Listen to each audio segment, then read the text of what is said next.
Good morning, everyone, and welcome to another edition of the RIABU podcast, in which we talk about how you can be first in line to get paid. And I'm absolutely delighted to welcome a very senior CFO, Bernd Herrmann, who, in addition to being a senior CFO with lots of international experiences, is a close personal friend, and I'm delighted that he's been able to join us. Welcome, Bernd.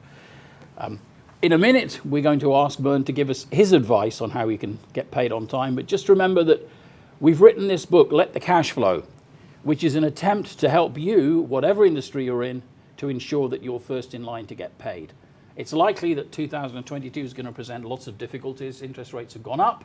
So if you're borrowing money to offset gaps in your balance sheet, might be a good time to look at how you manage receivables and reduce the borrowing. Bernd, very warm welcome. It's great to see you. Great seeing you, Simon. You and I have had lunch many times over the last year or two, although not as much recently since COVID happened. So it's great to catch up with you. Tell us a little bit, if you can, about your current role and perhaps the industry that you're in. Yeah. So I'm the global CFO for one of the divisions of TÜV SÜD. TÜV SÜD is a German company. Coach us on how to pronounce that, because I think a lot of people are going to struggle with that. So TÜV SÜD. TÜV SÜD. Yes. TÜV SÜD, everybody. TÜV SÜD. Okay, good. So there are two umlauts in the company name, which makes it very German and not so much suitable for international audience. But nevertheless, we stick to our name. We're proud of it. The company is more than 150 years old. We're in the field of certification and technical inspection. This industry is a very exciting industry because we are working very close to technical innovation.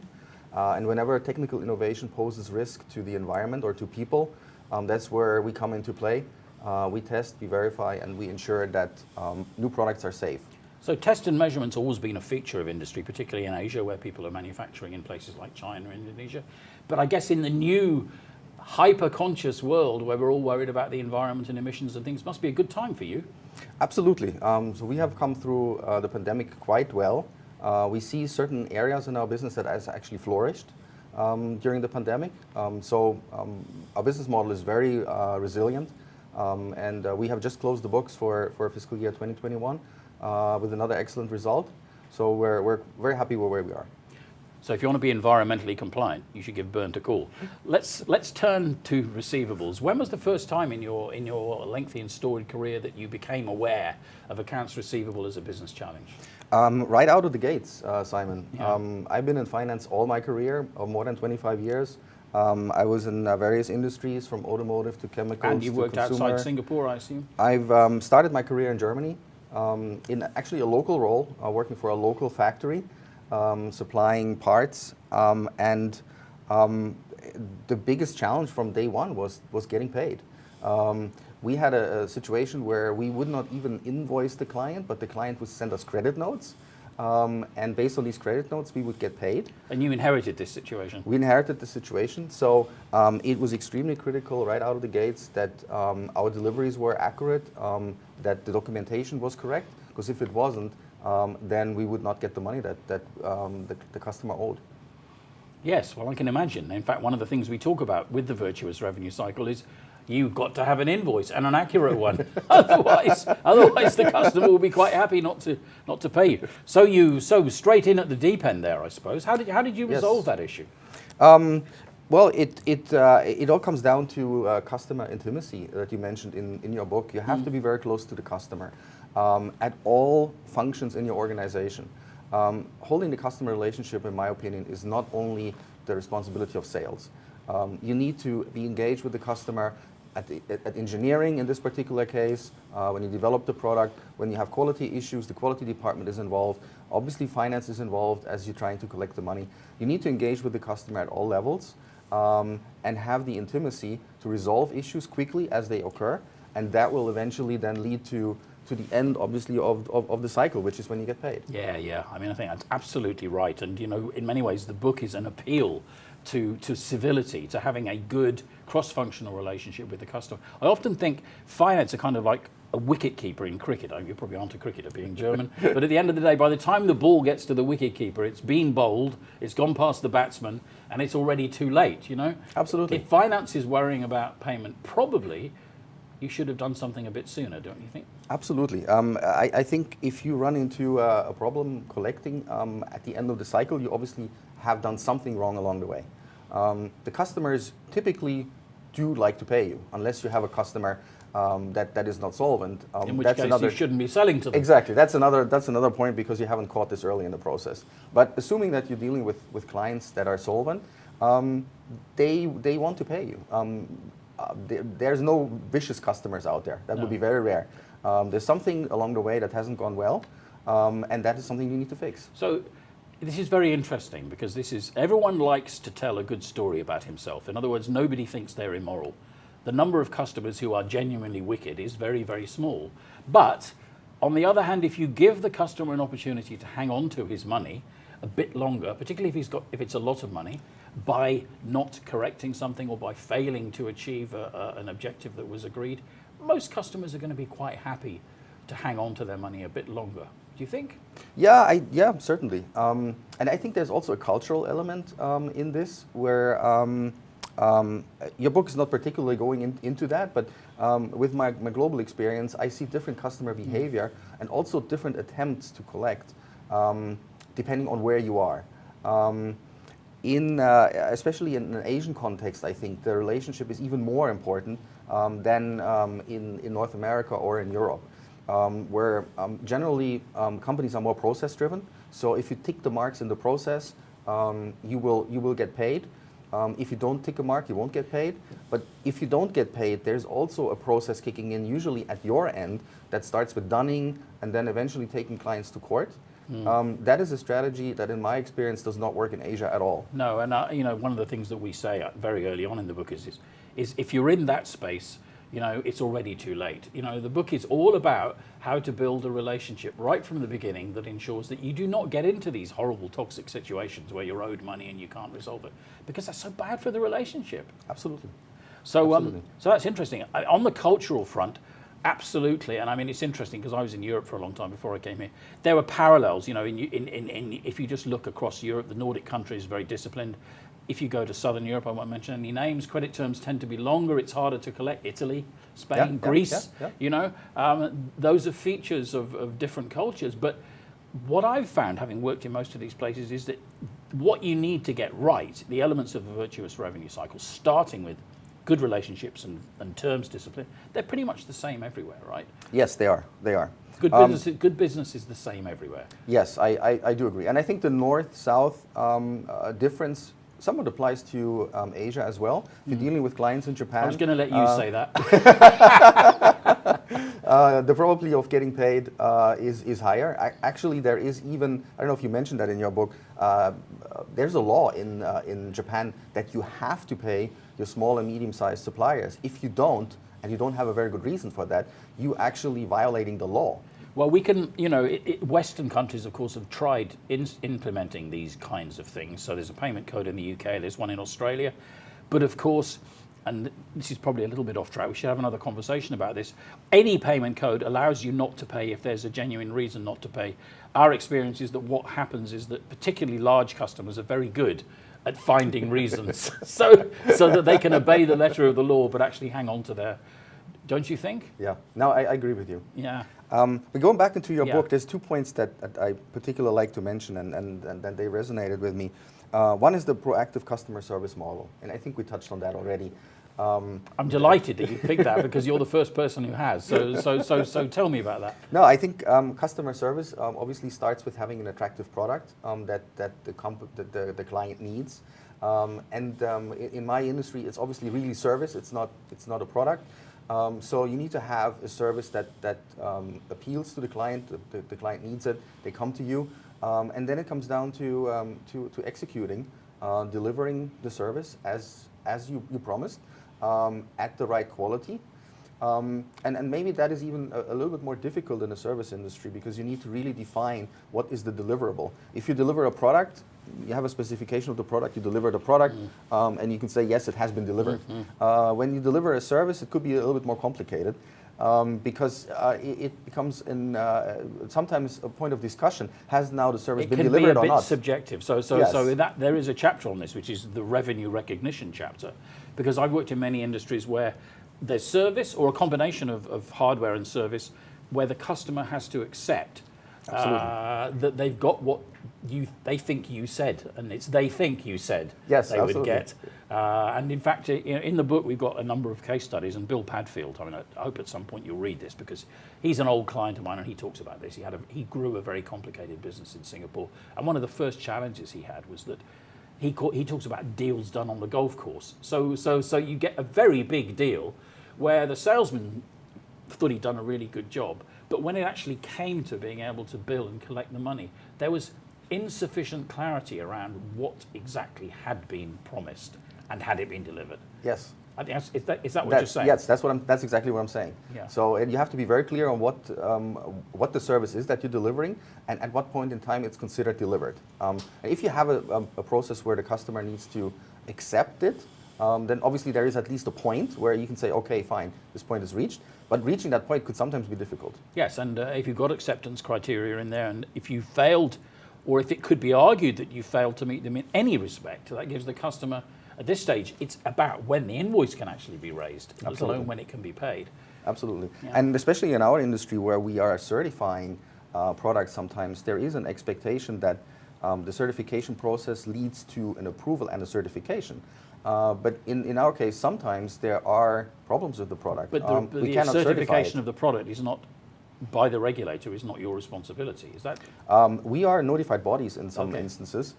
So we are working on behalf of the regulator and approve a product and say it's okay to be sold or it's not okay to be sold. But where there's further, let me make sure I've understood this because this is very interesting to me. What you're saying is that you might do your job and do what you need to do, but for reasons beyond your control, the regulatory approval is not forthcoming, but you still feel that you should be able to send an invoice. Yeah, I mean, just give you an example. We work in the medical devices area quite a lot with the largest medical device manufacturers in the world. If they want to export a product to Europe, it needs to pass European regulation. We're one of the notified bodies who can do that for the client. So clients come to us and say, look, we want to sell this product. We want you to certify it so we can sell it. Now, this is still a process with an open end. We can certify it or the product can fail. Obviously, the client is expecting us that we certify and is not expecting us to fail. He will be very unhappy if the product fails. Nevertheless, as a notified body, we have the responsibility to do a proper check. You have to be independent. Exactly. And there is a possibility that there is a fail. Obviously, the client won't be happy and may say, hey, this is not what we expected you to deliver. So they don't want to pay for a certification that doesn't lead them to approve. I can see that can be tricky. So how do you avoid that? It's in the level of detail that you give to the way that the contract is worded? Yes, that's one. And obviously we are independent and we never guarantee that when we go through a product review, that the product review is successful. It could be successful or it could not be. In most of the cases it is. We really need to ensure that we avoid conflicts of interest. But that could, in some cases, lead to conflicts with the client. Yes, I can imagine, because they're desperate to get the product to the market, and you need to maintain your integrity. We should have another separate discussion on that. That's absolutely fascinating. So knowing when you can cut an invoice, revenue recognition as it's sometimes called, is a critical part of managing your cash flow effectively. And that's a particular challenge in your industry. Yeah. That's fascinating. Yeah. What other elements of the virtuous revenue cycle did you find appealing? The engaged and motivated sales team is another one. And maybe I can add some color to this, what I mean. Most companies assume the sales team holds the customer relationship, just like the finance team is responsible for collecting. We just concluded already, it's a team sport. Everybody needs to be engaged. And you do need a motivated sales team, but at the same time, I think you need to be careful that the sales team does not alone hold the customer relationship. That could actually work against you. I've been in a situation a few years ago in my career where the sales team had no interest to collect because it was a job guarantee for them as long as the customer hadn't paid. Yes. And we had an incentive. That's a perverse incentive. A perverse incentive. We had an incentive that there was a certain element of a bonus if the customer paid, but there was no time element to it. So it didn't matter if the customer paid now or if the customer paid in 3 months. And sometimes the sales team would have no interest in getting the customer to pay fast. The longer the customer had open items, it was basically a job guarantee for the salesperson because he was the only one who held the relationship. So that's something that you need to keep in mind as well. And as you design your incentive programs, I think a key element for sales has to be collections. It has to be part of the metric, but there needs to be also, it needs to be intelligent, and it needs to drive the behavior that you want. If you're not careful, you have good intentions and you get the opposite of what you're actually trying to accomplish. So let's break that down, because I completely agree with you.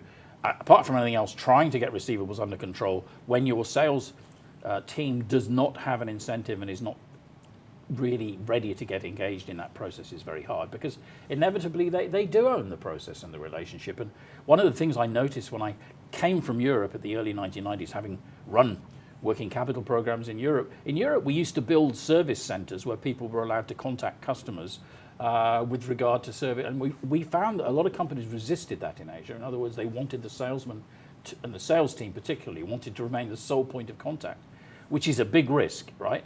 Yes, it is. Not just for the reasons that you've said, but because it enables the salesman to sometimes take the customer to a competitor, which you see a lot of, particularly in, frankly, places like China. Yeah.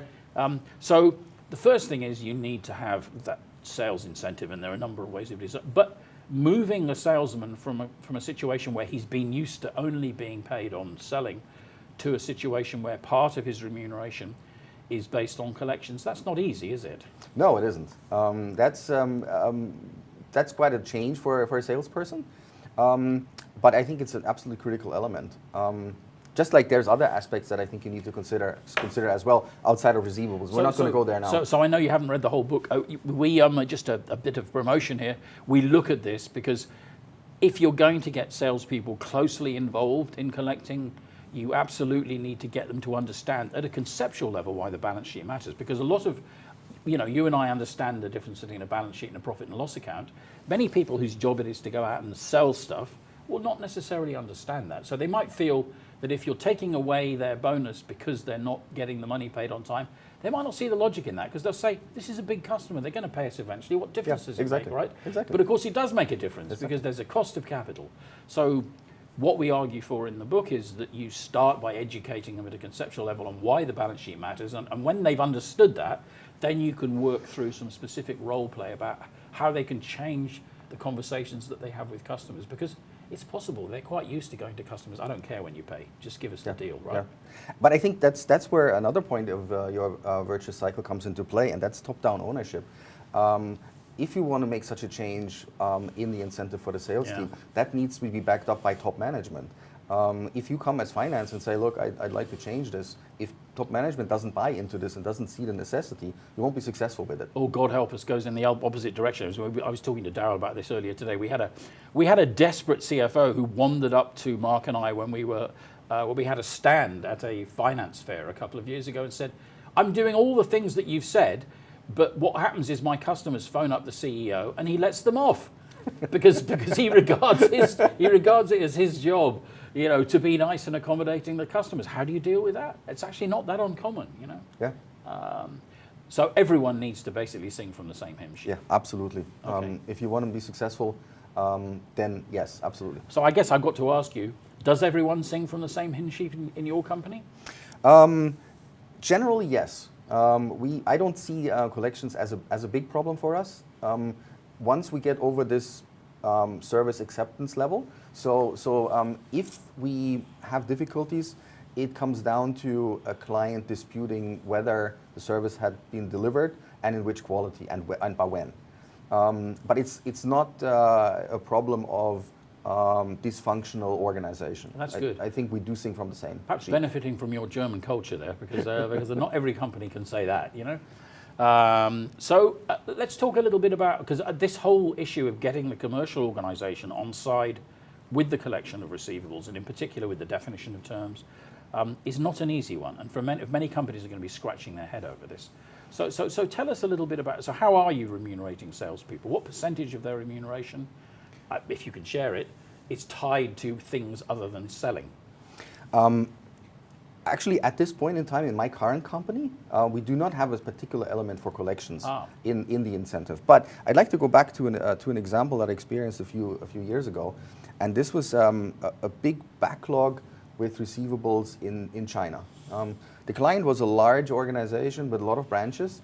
All the branches acted individually, so we had to deal, although we had a general contract with the client for collections, we had to deal with every single one of the branches, and there were many of them.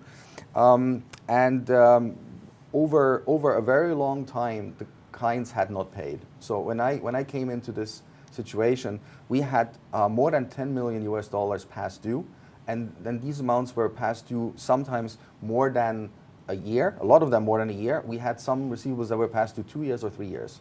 And you must have had a wealthy parent company to be able to survive that. Yes, we did. We did. Because most small businesses couldn't survive that, right? That's right.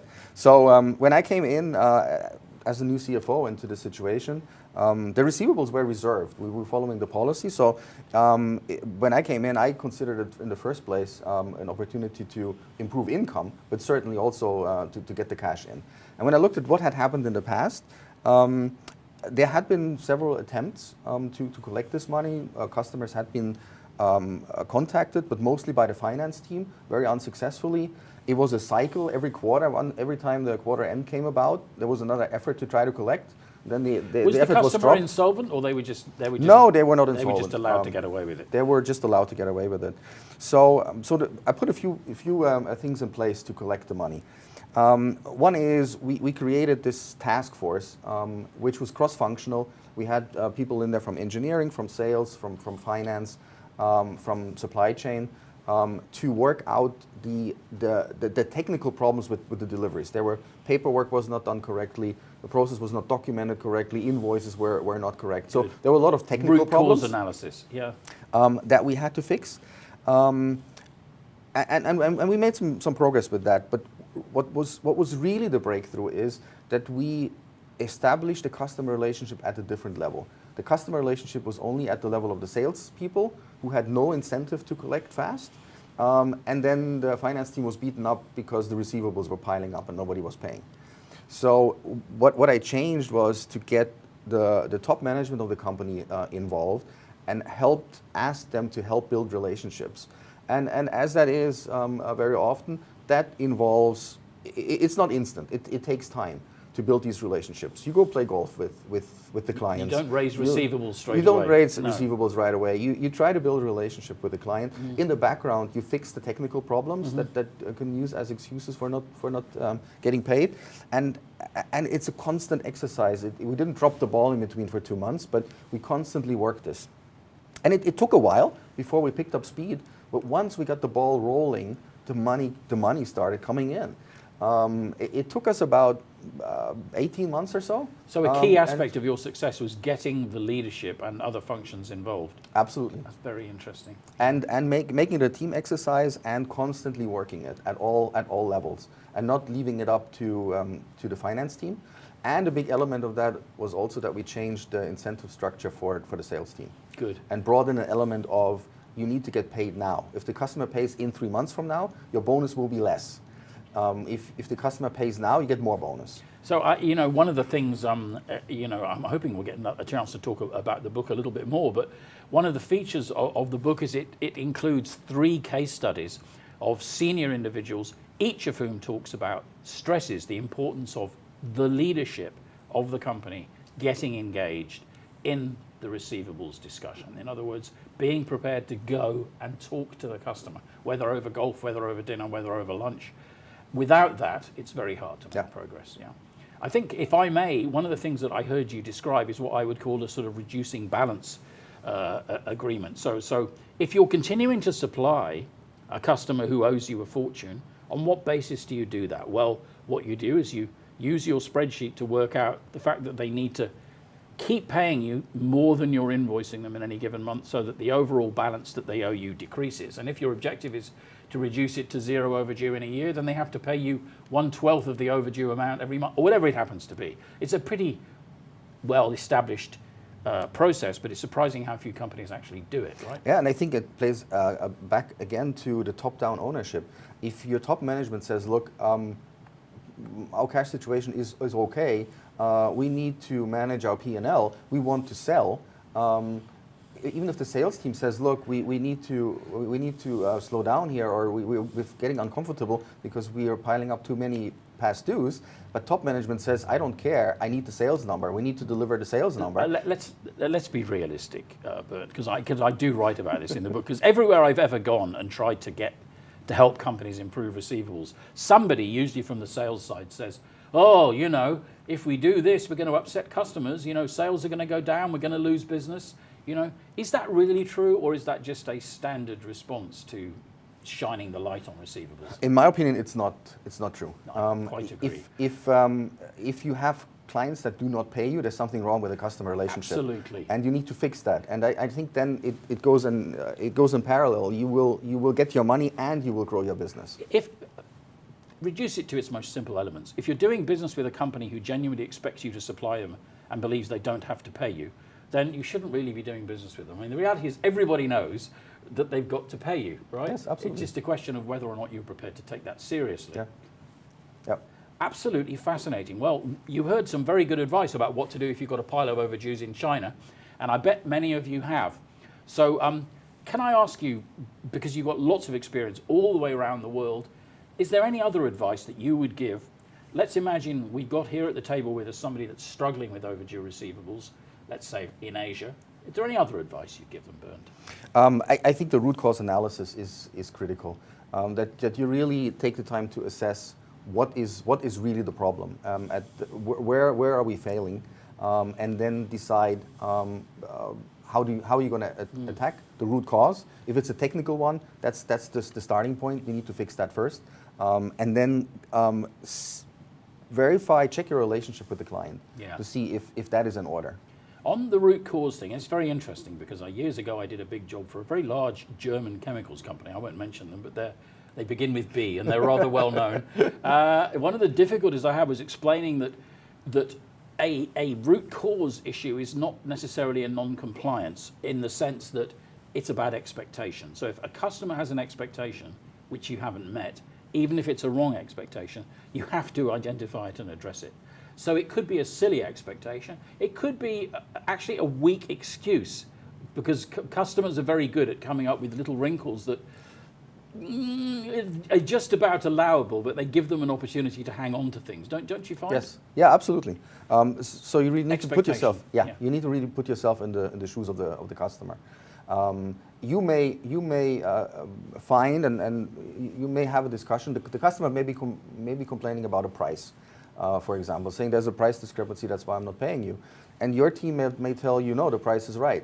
Now, that doesn't help if you just insist the price is right. You need to really understand where is the client coming from. Why has the client a different expectation on the price? And then try to resolve it. Just sticking to your point of saying the price is right is not going to help you, because you won't get paid. No. So that's absolutely, and to do that, to have that conversation, you need a cross-functional relationship within your organization. That's absolutely brilliant. Bernd, in the interest of time, RIABU subscribers, there you have it. Some absolutely fascinating insight from Bernd. No doubt we'll be inviting him back to talk a little bit more. Let the cash flow. A lot of the answers to how you get paid on time are in this book. And if you have a question or a contribution to make, go to riabu.com and tell us what you think. Happy New Year.